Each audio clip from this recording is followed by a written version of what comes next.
and thank you for joining us on World Now. I am Olamide Adeyemi. It's the 7th day of the U.S.-Israel armed conflict with Iran. Residents in the country's capital, Tehran, said last night was the worst night so far after Israel launched fresh strikes against the territory. Israeli Defense Forces say they carried out a broad-scale wave of strikes on Lebanon's capital, where civilians spoke of really being afraid. The IDF also revealed that Iran launched fresh strikes on Israeli territory. Saudi Arabia, Qatar and Bahrain alleged that they intercepted weapons of attacks overnight. This comes on the backdrop of U.S. Defense Secretary's statement that his country's strikes on Iran are about to surge dramatically. Meanwhile, the first UK chartered plane from the Middle East has landed at the Staten Airport. The Deputy Prime Minister, David Lammy, says there will be more attempts by the United Kingdom to get citizens repatriated from Oman. Meanwhile, Israel says its recent military actions against Iranian targets were carried out to neutralize what it describes as a growing security threat. Speaking in an exclusive interview with TVC News, the Israeli ambassador to Nigeria defended the strikes, insisting they were necessary to prevent further escalation, stabilize the Middle East and protect Israeli citizens. Moyo Thomas reports. Confrontation between Iran on one side and Israel, backed by the United States on the other, has heightened tensions across the Middle East, raising concerns about the possibility of a broader regional conflict. Israeli officials maintain that the strikes were targeted at Iran's military and strategic infrastructure due to the threat Iran has come to be. Iran, for the last 47 years, has had a mantra and a slogan of death to America, death to Israel. And over the last 47 years, Iran has carried out terror attacks, has attacked Israel, has attacked Americans, has attacked all people across the world through terrorism. It has also sponsored major terror organizations throughout the Middle East. It was behind the October 7th attacks of Hamas. He says Israel was left with no option than to defend itself. At the center of the dispute is Iran's nuclear program, which Israel has repeatedly said is for the development of nuclear weapons, an allegation Tehran continues to deny. That in the recent interview that Steve Witkoff gave, one of the negotiators, he said that in that meeting, Iran said they had enough uranium for 11 nuclear bombs. We also know that Iran has admitted, and the world knows, that they have enriched nearly 400 kilograms of uranium up to 60%. Now, there is no civilian use whatsoever for uranium enriched at 60%. There is no civilian use. There is only weapons use that can be done when uranium is rich to 60%. So Iran is very open and very clear. They may say they don't want to have a nuclear weapon, but all of their actions are proving that they want to build a nuclear weapon. Beyond the security concerns, the conflict is already having wider global implications, particularly for energy markets and maritime trade routes. Iran's threat to disrupt shipping through the Strait of Hormuz, a key oil transit route, has raised fears of a global energy supply shock. This only goes to prove what a danger Iran is. Imagine that Iran had a nuclear weapon and tomorrow decided to close the Straits of Hormuz. No one could do anything about it because they would have a nuclear weapon. So the reality that we're dealing with at the moment is that Iran is a danger. Iran is a danger not only to Israel and not only to America, not only to its allies, but to Europe and to Africa and to the whole world. As tension continues to rise between Iran, Israel and the United States, the envoy assures that they avoid civilian casualty and that there is no longer room for negotiation. Moyo Thomas, TVC News, Abuja. And for an analysis of the region, war and economist and international affairs analyst Joshua Onyewere joins me from Sweden. I'm also joined by global affairs analyst Ejike Okpa. He joins me from Texas. Gentlemen, thank you for joining me on the show at this time. Thank you for having me. Thank you for having me. So I'm going to start with you, Joshua. What's your assessment of where things stand right now in this war? Well, the war continues to escalate with more missiles sent to by both parties or both actors, and also the both parties have refused to go back to the table to negotiate or to find a way to resolve the conflict. So at this point, I think we are, just going to wait and see how things go until both parties goes back to the negotiating table. Mr. Kwa, I'd like you to quickly respond to that. Israel has now launched a broad-scale wave of strikes on Tehran, and Iran has also, threatened retaliation in this case. Are we now witnessing a point of no return, or perhaps the early stage of a full-scale regional war? I wish I have an answer to the question. I wish I know what both sides are thinking. And it's very unfortunate that even Iran, as they are being weakened, they still want to fight like a wounded lion. At the end of the day, lives have been lost and properties have been destroyed. The tension exists in the region, and nobody knows what's going to bring an end to this. I'm hoping, we're 7 days or so into this stuff. I'm hoping that in a matter of weeks, everybody would have assessed their own strengths and weaknesses and then say, hey, let's bring an end to it. Iran cannot remain an intransigent country. They have remained, the way they have been for as long as most of us remember. And yes, they have the right to do what it is they want to do in terms of having the weapon. But if there's a suspicion that they're building those weapon systems in order to use it to afflict injury on neighboring countries or regional countries, then there's a reason to take them out. It's very unfortunate. The supreme leader that was beating his chest and wagging his finger at the West, and it took a matter of hours to take him out. Even Saddam Hussein stayed longer, and other people. But so, what does he tell them? Well, he's gone now, and then more people are dying. So the leadership should come to terms and say, "Hey, wait, let's talk." Or we're not surrendering. We're just going to back away from this because it's not good for them. I mean, isn't it too early to have a strike, especially from Israel, based on suspicion that they hold nuclear weapons, considering the civilian casualties involved in this since the past 7 days? Well, everybody's going to say they have intelligence. Intelligence is what you make of it. Israel is going to say we have intelligence. Iran has what it is that is encouraging us to go after them. And then Iran is going to say we have intelligence too, that we got to do X, Y, Z. It's one of those conflict things that you ask yourself, why are you guys not looking at the same thing? Are you guys not looking at who is sustaining the damage? Yes, they have fired their missiles. Their missiles have done some damage, but look at your own damage. Look at what is happening in your own country. Where is common sense in this conflict that you can come to terms and say, hey, look, I'm going to swallow my pride. My people are suffering, and they shouldn't suffer because of the ego of the leadership. We're just going to have to come to terms and resolve this matter. I mean, this seems more like an approach that the United States may have used before, perhaps suppressing the leadership to take hold of that country. But let's quickly go to Joshua. It's clearly causing chaos, especially in the Gulf states, particularly with the Iranian attack on energy facilities. How do you think that the Iranian military strategy is really playing out? Is this likely to be successful? Well, there are some speculations that this is a mad dog strategy where you strike as much as possible. Only the consequence of a mad dog is at some point the people around will curtail the mad dog. But again, like Sun Tzu, the art of war, said, tactics without strategy is the noise before a defeat. So clearly, Iran seemed to have a strategy, which the foreign minister had made clear before this war started, where he said that if there is any attack on Iran, that it's going to be a regional war.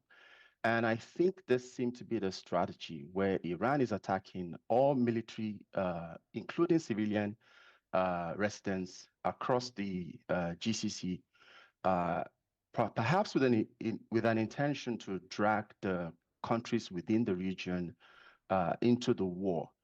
But from the American perspective, as we have, witnessed recently with the American Parliament saying they came out of the meeting more confused as to the reason why this war was started, with many calling it a war of choice. Uh, Trump says one thing for the reason why they went to war. Marco Rubio says another thing, and Israel, on the other hand, has another agenda. So it's quite difficult to tell exactly, what the intentions are, except that we know for a fact that Iran foreign minister has said Iran is willing to go as far as Americans and Israelis are, willing to go, We've not really had the extent of, regardless of the I'm so sorry consequences to on the quote you, people. we've not really had the extent of civilian casualties in Iran, in Israel rather, but we have heard from Iran going to about 2,000 persons. I mean, Israeli says that a regime change is the goal in this war, while the Defense Secretary of the United States says that the United States is actually just getting started. Does this signal a broader war objective beyond just deterrence for Iran in this case? Yes, exactly. I mean, it's no longer a war of deterrence. I mean, there are so many reasons. Israel has its own agenda. America has its own agenda. But unfortunately, we are living in a moment, in our generation where the intensity of people's criticism or a sense of grievance is no longer, about the fact, but more about who is telling the story. Regardless of the fact that, over thousands of Iranians have been, murdered, including hundreds of school children. We don't seem to get the reaction from the people with regards to, pushing for an end to the war. I mean, the American Parliament actually voted down to stop Trump from moving forward with the war, which basically signals that, he can continue to, carry on his attacks on Iran. So it's really unfortunate. But at this point, we just have to wait and see how the situation pans out. All right. Even though with the missiles attacks still raining down on the countries in the region. Mr. Okpa, I'd like you to also answer that question. Israel has now said a regime change is actually the goal of this war, but we see the United States saying that the war is about to just get started. Are we going beyond deterrence here? I don't know what we're going beyond, but Mr. Joshua, we don't have a parliament. We have a Congress. Yes, it's just a whole lot of difference there. So here's what it is. There's no way Iran is going to sustain an aggression or fight with a combination of American resources and that of Israel. So again, it's going to be of their own benefit to look at their own resources. How many missiles do they have? Do they have 1 million missiles? They don't. So America can wait them out after they fire all of those things. What are they going to do? They're going to use a dang gun to go fight with somebody who has an AK-47. Again, my point is leadership have to be a little more cognizant. And what they do is you look at your own people. If they really believe the life of Iranians matter, why are they wasting it? Why are they doing this? Because the ego say, hey, we have to do this because, we are being attacked. Sometimes I don't want to use the word surrender. You give it up. You give it up and say, hey, we can't sustain this. It's not to our best interest, either in the immediate term or the long term. Let us come to the table. There is no way, I say, there's no way Iranian resources is going to be able to sustain this thing when America and Israel are on them. Yes, there's a regime change. The Ayatollah, the supreme leader has died. This is a change. So somebody else is going to stand up. And then who knows whether that somebody else is going to be taken out.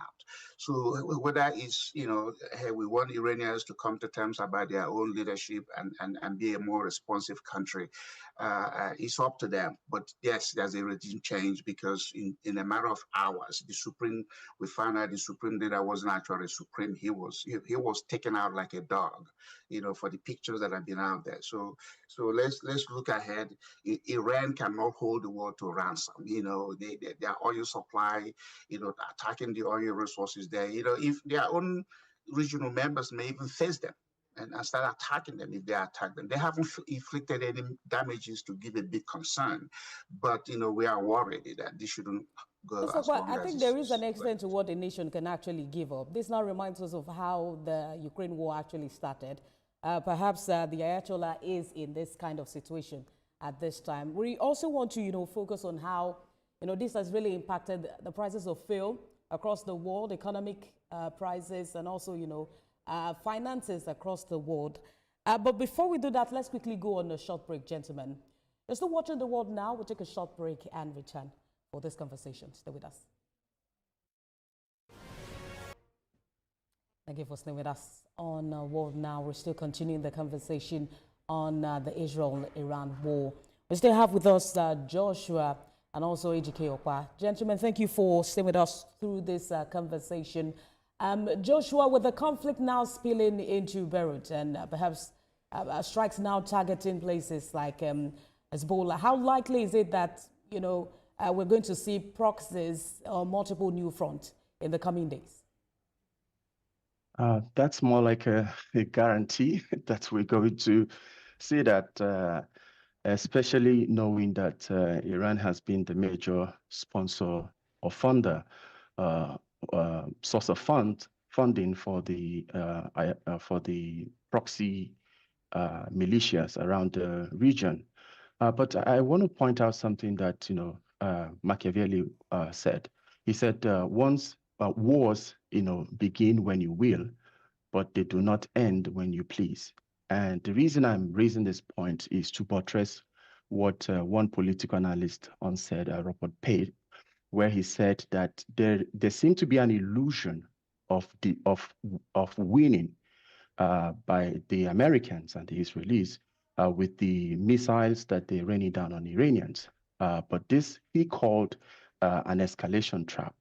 And the reason why I'm saying this is because, there might be, that the Americans are actually bombing a lot of Iranian sites, but this does not automatically translate to Iranians, surrendering. I mean, we can look at history and we would see how many wars America has started in the region and how many has America actually won. So if Iranian regime continues to engage them in an asymmetric warfare, this is going to go on for a really long time. Mr. Okwa, I think this, concerns you more. Iran has now explicitly warned that companies and investors in the United States Treasury debt are legitimate targets. Does this signal a dangerous escalation beyond the battlefield? I live in Dallas, Texas. I don't wake up and think about what is going on. The only time I'm concerned about this is when I look at the news. My water system is still running. I'm able to get up in my car and do a lot of things. In fact, 90% of Americans are not tuned into this war. So, like Joshua said, this is not about winning. America doesn't necessarily have to win every conflict. They just have to inflict as much damage to you so that the wound, lingers on. Remember, at the end of the day, even if this comes to an end, people are going to be angry, remembering, they did this to us. So we don't care about winning. I mean, there's no competition here. It's not like a 100-meter dash who gets to the finish line first. But we're gonna damage you such that you have a self-doubt about your own capacity. My thing is, if I were to be president of a country, I will huddle in a corner with my leadership and said, let us give this up. We're not surrendering. We just move on. Let's look at health, housing, clothing, food, and shelter for the people that have given us the mandate to lead them and not drag them into war. I'm saying the Iranians should, get off this lousy prestige. So, somebody has said that Iran has been a 5,000-year-old country. Who cares about how long they have been there? It is how well. So my point is this: I don't know what's going to bring an end to this, but America can wait them out. We're a resilient country. There's no other country like us. Here my mortgage is still my mortgage. But my lenders haven't come back and said, "Oh, I'm going to change the interest rate on your mortgage because of the war." It's still a fixed rate over 30 years, and I know what it is I'm going to pay. So is that the case in Iran? Is that the case? The people. What is the job situation in Iran? The majority of the country, people, they are hiding. They don't even want to wake. They don't even want to turn on the light. So these are real. This is not imagination. I think the question about, what winning really will mean for both parties in this war is, one concern that have been raised by many persons. But I'll put you on hold for a minute. We have news just coming in that President Bola Tinubu has approved the postings of 31 career and 34 non-career ambassadors to various countries and, of course, the United Nations. The Senate has confirmed the ambassadors designate last December. The Ministry of Foreign Affairs has already received agreement from the United Kingdom for the High Commissioner designate, Ambassador Aminu Dalatu. Similarly, France has also sent the agreement for Ambassador Ayo Oke. The ministry has also conveyed the nominations of the other 62 designated envoys to all the countries concerned, including requests for the agreement in line with standard diplomatic practices. President Tinubu has also directed that the Ministry of Foreign Affairs should immediately commence the induction program for the ambassadors designate and high commissioners. Let's quickly go back to our conversation on this. Well, when we see, two nuclear powers, we can't call Iran a nuclear power at this point. What would victory really realistically look like for both sides in this, Joshua? Yeah, I think for the Iranians, actually, they are not. They know they're going against the world military might, and they know they are not going to win. But I think from what we can deduce from the foreign minister is that the strategy is to cause as much damage to the American facilities within the region so that it becomes more costly for America to hold similar attacks on Iran. Because according to him, the fact that they have to go back to negotiating table every other 6 months while they are negotiating and America initiates an attack does not seem to show America as a conscientious participant in the negotiation. So I think from their perspective, this would be a win from the Iranian side. From the Israeli side, or should I say from the American-Israeli side, which they had initially stated that it's a regime change, but this has shifted since the death of the Ayatollah to something else. So it's quite unclear from the American side what the real intentions are with regards to calling this a win or a done deal to now start to initiate real negotiation or negotiated settlement. I think the question now will be how well diplomacy will really work in this. Efforts have been really limited so far as the war now enters its seventh day. But that's a fine place to leave the conversation for now. Gentlemen, thank you for joining me at this time. International Affairs Analyst Joshua Nyewere and Global Affairs Analyst Ejike Okwa. Thank you for joining me. Thank you. Thank you.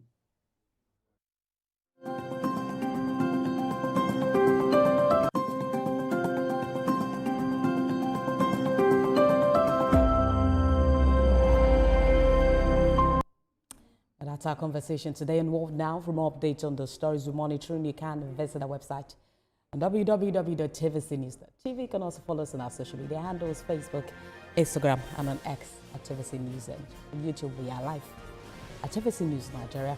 I'm Olamide Adeyemi. Thanks for watching.